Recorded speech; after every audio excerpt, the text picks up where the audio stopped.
December 5 ഈ തീയതിയിൽ തിരുസഭ അനുസ്മരിക്കുന്ന വിശുദ്ധർ: വിശുദ്ധ സാബാസ്, വിശുദ്ധ ബസിലിസ, വിശുദ്ധ ബാസൂസ്, വിശുദ്ധ കാവർഡാഫ്, വിശുദ്ധ ക്രിസ്പിന. വിശുദ്ധ സാബാസ് 439 532 കാലഘട്ടത്തിലാണ് വിശുദ്ധ സാബാസ് ജീവിച്ചിരുന്നത്. പലസ്തീനിയൻ സന്യാസികളുടെ പാത്രിയർക്കിസ്മാരിൽ എത്രയും പ്രസിദ്ധനായ വിശുദ്ധ സാബാസ് കുലീനരും ഭക്തരുമായ മാതാപിതാക്കന്മാരിൽ നിന്നാണ് ജനിച്ചത്.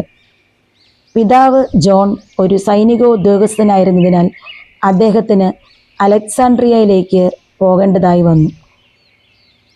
തത്സമയം മകൻ്റെയും വസ്തുവകകളുടെയും സംരക്ഷണം ഭാര്യ സഹോദരനെ ഏൽപ്പിച്ചിരുന്നു. ഭാര്യ സഹോദരൻ്റെ ഭാര്യ കുട്ടിയോട് വളരെ കഠിനമായി പെരുമാറിയതിനാൽ കുട്ടിയെ പിതൃസഹോദരനായ ഗ്രിഗറിയുടെ അടുക്കലേക്ക് അയച്ചു. അദ്ദേഹം കുട്ടിയെ വളർത്തുന്നതിൻ്റെ പ്രതിഫലമായി സഹോദരൻ്റെ സ്വത്ത് വിട്ടുകൊടുക്കണമെന്ന് കോടതിയിൽ വാദിക്കുവാൻ തുടങ്ങി. ലൗകിക വസ്തുക്കൾക്ക് വേണ്ടിയുള്ള ഈ തർക്കങ്ങൾ കണ്ട സാബാസിന് സമ്പത്തിൻ്റെ മായാ സ്വഭാവം ബോധ്യമായി. തന്നിമിത്തം അദ്ദേഹം ഫ്ലാവിയൻ ആശ്രമത്തിലേക്ക് പോയി. സഹോദരന്മാർ അവസാനം രമ്യപ്പെട്ട് സാബാസിനെ വീട്ടിലേക്ക് കൊണ്ടുപോകുവാൻ ചെന്നു. ലോകത്തിൻ്റെ വഞ്ചനയും ആശ്രമ ജീവിതത്തിൻ്റെ മാധുര്യവും മനസ്സിലാക്കിയ സാബാസ് അവരുടെ ക്ഷണം സ്വീകരിച്ചില്ല. അവൻ ആശ്രമത്തിൽ എളിമയിലും ആശാനിഗ്രഹത്തിലും പ്രാർത്ഥനയിലും മുതിർന്ന സന്യാസികളെ അതിശയിപ്പിച്ചിരുന്നു. ഒരു ദിവസം ഒരു നല്ല ആപ്പിൾ കണ്ടപ്പോൾ അത് തിന്നാമെന്ന് കരുതി പറിച്ചു. അത് തെറ്റാണെന്ന് മനസ്സിലാക്കി ആപ്പിൾ നിലത്തിട്ട് ചവിട്ടി. പിന്നീട് ഒരിക്കലും ആപ്പിൾ തിന്നുകയില്ലെന്ന് ഒരു നിശ്ചയവുമെടുത്തു. 10 കൊല്ലം ആശ്രമത്തിൽ ജീവിച്ച ശേഷം വിശുദ്ധ സ്ഥലം സന്ദർശിക്കുവാൻ അദ്ദേഹം ജെറുസലേമിലേക്ക് പോയി. വിശുദ്ധ എവുത്തീമിയൂസിൻ്റെ കീഴിൽ ഒരാശ്രമത്തിൽ താമസമർപ്പിച്ചു. അവിടെ കൊട്ട നെയ്യുകയും അതിനിടയിൽ പ്രാർത്ഥനയിലും കൈവേലകളിലും അദ്ദേഹം ഏർപ്പെട്ടു പോന്നു. എവുത്തീമിയൂസിൻ്റെ മരണശേഷം ആ ആശ്രമം സുഖലോലുപതയിലേക്ക് നീങ്ങുന്നത് കണ്ടപ്പോൾ സാബാസ് അവിടം വിട്ടു. സെദ്രോൺ നദീതീരത്തുള്ള മരുഭൂമിയിൽ ഒരു ഗുഹയിൽ താമസിക്കുവാൻ തുടങ്ങി. ഒരു കയറിൽ പിടിച്ചാണ് വിശുദ്ധൻ ഗുഹയ്ക്കകത്ത് കയറിയിരുന്നത്. പാറകൾക്കിടയിലെ കാട്ടുചെടികൾ വിശുദ്ധൻ്റെ ഭക്ഷണമായിരുന്നു. ആളുകളിടയ്ക്ക് ഭക്ഷണം നൽകാറുമുണ്ടായിരുന്നു. വെള്ളത്തിനായി വിശുദ്ധന് വളരെ ദൂരം പോകേണ്ടതായി വന്നിരുന്നു.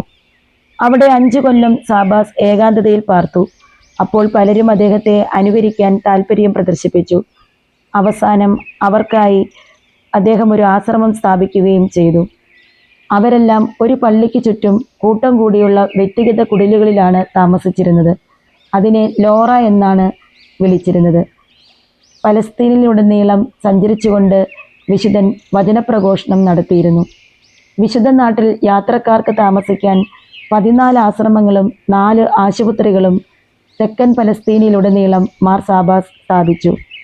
ജെറുസലേമിനും ചാവുകടലിനും ഇടയിലുള്ള വിജനമായ വന്യമായ രാജ്യത്ത് അദ്ദേഹം സ്ഥാപിച്ച ലോറ അദ്ദേഹത്തിൻ്റെ പേരിൽ മാർ സാബ എന്ന് നാമകരണം ചെയ്യപ്പെട്ടു. അതിൻ്റെ പ്രാധാന്യത്തിനായി ഗ്രേറ്റ് ലോറ എന്ന് വിളിക്കപ്പെടുകയും നിരവധി മഹത്തായ വിശുദ്ധന്മാരെ ലോറ സൃഷ്ടിക്കുകയും ചെയ്തു.